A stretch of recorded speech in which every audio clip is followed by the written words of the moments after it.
नमस्कार, hello and welcome to all. आप सभी का स्वागत है genius academic and competitive classes में।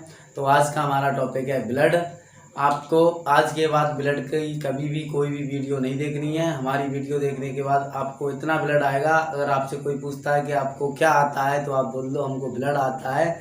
तो आज का सेशन हम स्टार्ट करते हैं, तो जुड़े रहिए हमसे और वीडियो को शुरू से लेके अंत तक जरूर देखें, जिससे कोई भी आपका जो पॉइंट होता है वो मिस ना हो। और ज़्यादा से ज़्यादा वीडियो को शेयर करें, लाइक करें और यदि हमारे चैनल पे आप नए हैं तो चैनल को सब्सक्राइब करें, जिससे हम कोई भी नया वीडियो अपलोड करते हैं तो उसका नोटिफिकेशन सबसे पहले आपके पास पहुंच जाए। तो आज का सेशन स्टार्ट करते हैं। तो आज का हमारा टॉपिक क्या है? ब्लड। ब्लड को हम रक्त, रुधिर या खून कहते हैं। तो ब्लड की संरचना क्या होती है? ब्लड आपका जो होता है, ब्लड तरल संयोजी ऊतक होता है। तरल संयोजी ऊतक होता है। संयोजी का मतलब होता है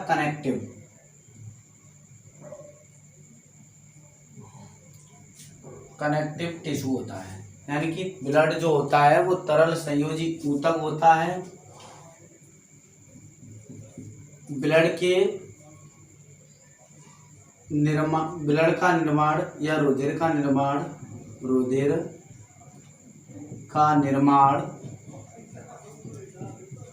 अस्थिमज्जा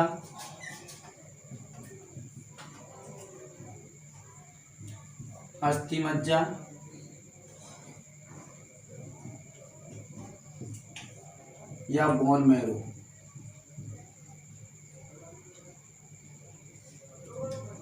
ब्लड का जो निर्माण है वो कहाँ होता है? अस्थिमज्जा में होता है। यह तरल संयोजी ऊतक होता है।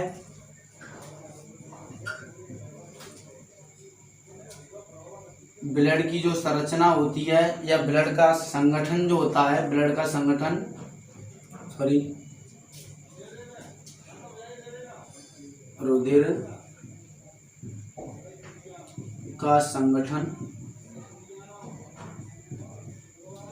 रुधिर का जो संगठन होता है वो दो प्रकार का होता है। रुधिर दो चीजों से मिलकर बना होता है, एक तो प्लाज्मा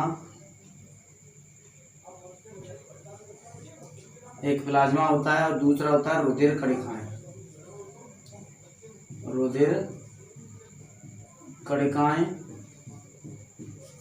प्लाज्मा और रुधिर कणिकाएं, ये आपका प्लाज्मा जो होता है वो 55 से 60% तक होता है और रुधिर कणिकाएं 40 से 45% तक होती है।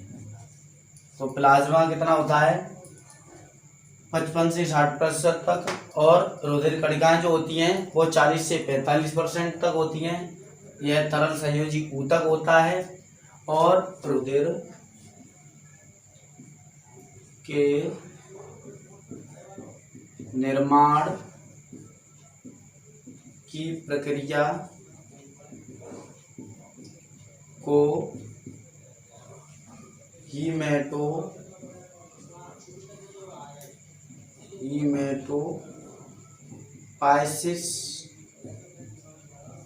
कहते हैं।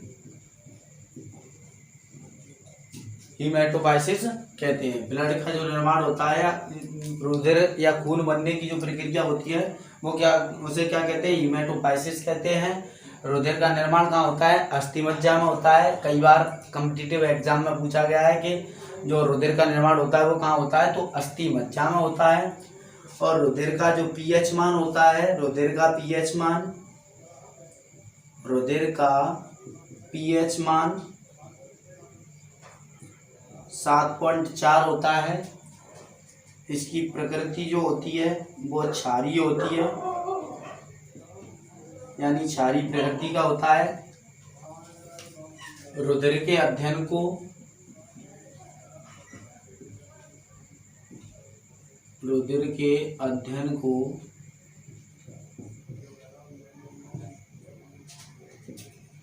The study of blood is called hematology.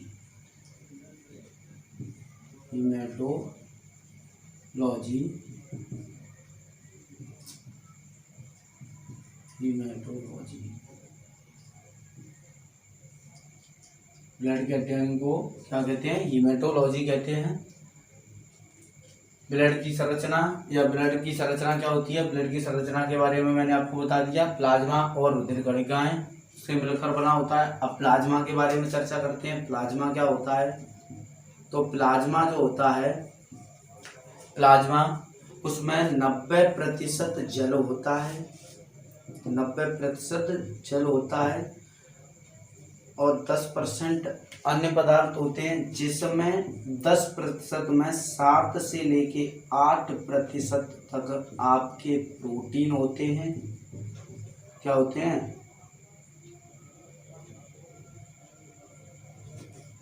7 से 8% तक प्रोटीन होते हैं और अन्य में तथा 7 से 8% तक प्रोटीन और अन्य पदार्थ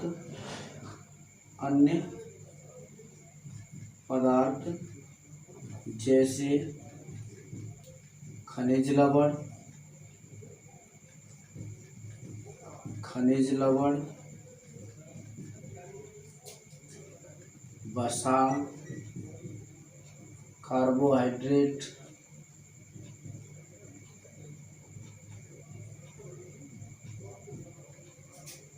ग्लूकोज,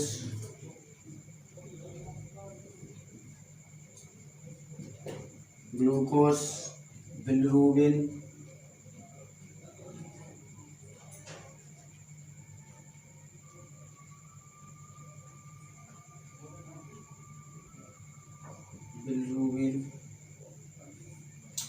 अब कई स्टूडेंट्स के दिमाग में आ रहा होगा कि ये बिलिरुबिन वर्ड जो क्या है वो अभी तक हमने पढ़ा ही नहीं है या देखा नहीं है, ये क्या चीज़ है? तो बिलिरुबिन जो होता है उसको हम क्या बोलते हैं? पित्तरस बोलते हैं। क्या बोलते हैं? पित्तरस या फिर बाइल जूस। पित्तरस या फिर बाइल जूस बोलते हैं।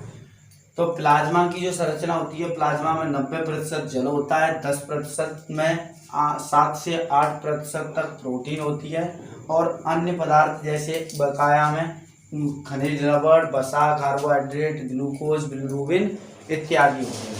अच्छा, इन जो प्रोटीन जो होती हैं, प्रोटीन में इन दो प्रोटीन में जो प्रोटीन होती हैं उनमें से फाइब्रिनोजन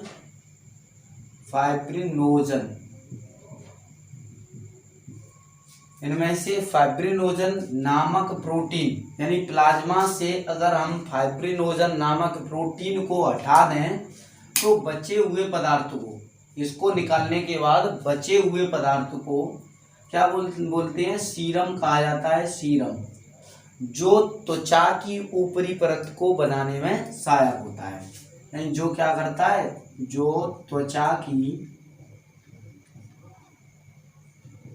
की ऊपरी परत बनाता है या बनाने में सहायक होता है। तो रुधिर के अध्ययन को क्या कहते हैं? रुधिर के अध्ययन को हीमेटोलॉजी कहते हैं। रुधिर की संरचना में, रुधिर में क्या क्या था? रुधिर में दो चीज थी, एक था प्लाज्मा और दूसरा हमारा क्या होता है? रुधिर कणिकाएं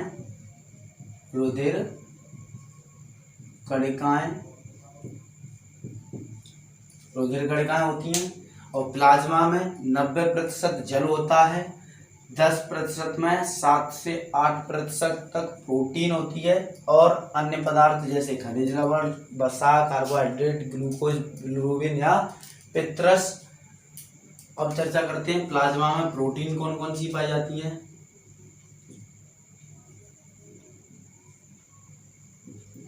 प्लाज्मा में प्रोटीन, तो प्लाज्मा में कौन कौन सी प्रोटीन पाई जाती हैं? तो प्लाज्मा में एल्ब्यूमिन,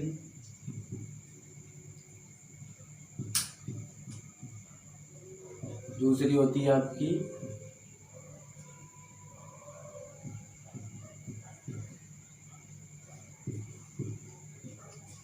ग्लूकोबिन तीसरी आपकी फाइब्रिनोजन,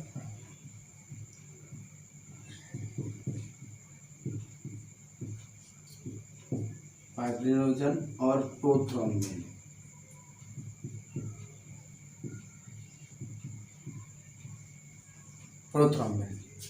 इसकी मात्रा सबसे ज़्यादा होती है। एल्ब्यूमिन जो होता है वो सबसे ज़्यादा होता है। अब ये एल्ब्यूमिन क्या होता है? एल्ब्यूमिन आपने अंडा देखा होगा, अंडे में क्या होता है? अंडे का जो सफ़ेद वाला भाग होता है उसको क्या बोलते हैं? एल्ब्यूमिन। तो ये कहाँ किस में मिलता है? अंडे में मिलता है। अंडे का सफ़ेद भाग। अब सफ़ेद भाग उसका जो कवर होता है उसको मत समझ लेना, जो अंदर वाला मटेरियल होता है सफ़ेद वो होता है एल्ब्यूमिन। सबसे ज़्यादा होता है।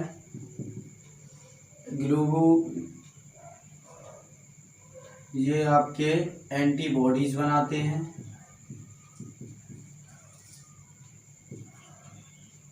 इनका काम क्या होता है? शरीर में एंटीबॉडीज बनाते हैं। और ये दोनों जो हैं आपके रुधिर का थक्का जमाने में सहायक होते हैं। रुधिर का थक्का जमाने में सहायक होते हैं।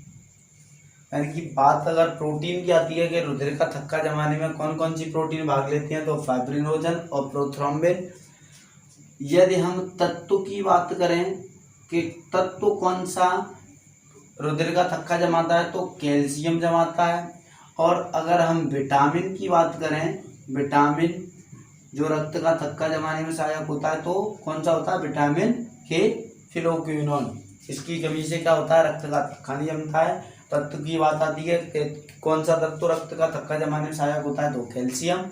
और प्रोटीन तो फाइब्रिनोजन और प्रोथ्रोम्बिन। और इसके बारे में मैंने आपको बता दिया, प्लाज्मा में से अगर हम केवल फाइब्रिनोजन प्रोटीन को हटा दें तो बचा हुआ प्लाज्मा सीरम कहलाता है, जो त्वचा की परत बनाने में सहायक होता है। अच्छा, स्वस्थ मनुष्य में ब्लड की संख्या, ब्लड की मात्रा कितनी होती है? रुधिर की मात्रा कितनी होती है? तो स्वस्थ मनुष्य में रुधिर की मात्रा, स्वस्थ मनुष्य में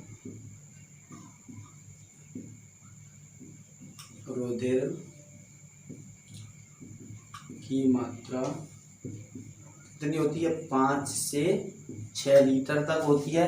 और स्त्रियों में पुरुष की अपेक्षा आधा लीटर कम होती है। और जो हमारा ब्लड होता है वो शरीर के भार का लगभग 7 से 8% तक होता है। 8% तक होता है। तो स्वस्थ मनुष्य में रुधिर की मात्रा कितनी होती है? 5 से 6 लीटर होती है। और शरीर के भार का यह कितना होता है? 7 से 8% तक होता है। अच्छा, एक पॉइंट और यहाँ से याद आता है, एक पॉइंट, यानी कि आप रुधिर का कितना भाग डोनेट कर सकते हैं, यानी कितना % डोनेट कर सकते हैं टोटल ब्लड का। तो हम अपने शरीर से जो ब्लड डोनेट करते हैं, दान करते हैं, तो बोला जाता है रक्तदान महादान। तो हम अगर दान करें तो हम कितना भाग दान कर सकते हैं? केवल 10% हम अपने ब्लड का दान कर सकते हैं। मान के चलो 5 लीटर है तो उसका 10% हम क्या कर सकते हैं? दान कर सकते हैं। अच्छा, एक बार दान करने के बाद कितने देर बाद हम पुनः दान कर सकते हैं? तो 14 दिन के बाद हम, यानी कि एक बार ब्लड दान करने के बाद 14 दिन के बाद हम क्या कर सकते हैं? 14 दिन के बाद दोबारा रुधिर दान किया जा सकता है। भैया ब्लड दान बोला जाता है, रक्तदान महादान। तो प्लाज्मा में प्रोटीन कौन कौन से होते हैं? एल्ब्यूमिन जो अंडे का सफ़ेद भाग होता है सबसे ज़्यादा होता है इसकी मात्रा प्रोटीन की। ग्लोबुलिन जो होती है, ग्लूकोमिन एंटीबॉडीज बनाती है। फाइब्रिनोजन जो होते हैं और प्रोथ्रोम्बिन रुधिर का थक्का जमाने में सहायक होती हैं। तत्व की बात आती है तो तत्व कौन सा होता है? कैल्शियम रुधिर का थक्का जमाता है। विटामिन के जमाता है। स्वस्थ मनुष्य में रुधिर की मात्रा जो होती है 5 लीटर 5 से 6 लीटर होती है। रुधिर के भार का लगभग 7 से 8% तक भाग होता है, यानी कि शरीर के भार का रुधिर जो होता है शरीर के भार का 7 से 8% तक भाग होता है। हम अपने शरीर का यानी कि रुधिर का कितना % भाग दान कर सकते हैं? तो कितना दान कर सकते हैं?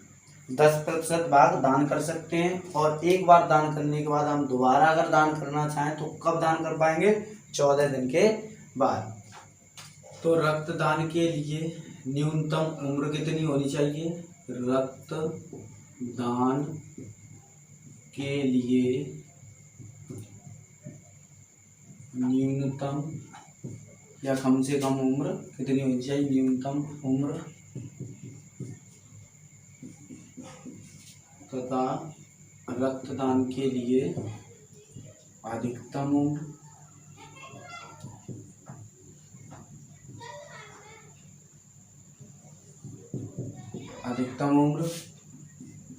तथा रक्तदान के लिए न्यूनतम वजन कितना होना चाहिए? तो रक्तदान के लिए न्यूनतम उम्र जो है हमारी 21 वर्ष होनी चाहिए, यानी 21 वर्ष से कम का व्यक्ति ना तो रक्तदान कर सकता है और 60 वर्ष से अधिक वर्ष का व्यक्ति भी नहीं दान कर सकता है, यानी कि 21 वर्ष से कम नहीं होना चाहिए और अधिकतम 60 वर्ष से अधिक का नहीं होना चाहिए। और न्यूनतम वजन कितना होना चाहिए? 50 kg न्यूनतम वजन होना चाहिए, अधिकतम कितना भी हो सकता है। अच्छा, जो ब्लड बैंक में ब्लड रखा जाता है उसे हम कितने दिनों तक रख सकते हैं और किस पदार्थ में ब्लड बैंक में सुरक्षित रखा जाता है? तो ब्लड बैंक में रुधिर को द्रव नाइट्रोजन में रखा जाता है। किसमें रखा जाता है? द्रव नाइट्रोजन में रखा जाता है। कितने दिन तक रख सकते हैं हम? अगर दिन की बात आए, अच्छा, द्रव नाइट्रोजन में रखा जाता है, लेकिन ये पुराना तरीका है, पहले रखते थे। वर्तमान में किसमें रखा जाता है? तो वर्तमान में डेक्स्ट्रेट, वर्तमान में रुधिर ब्लड बैंक में रुधिर को डेक्स्ट्रेट में रखते हैं। पहले किस में रखा जाता था? द्रव नाइट्रोजन में रखा जाता था। और हम ब्लड बैंक में रुधिर को कितने दिन तक सुरक्षित रख सकते हैं? ब्लड बैंक में रुधिर को कितने दिनों तक सुरक्षित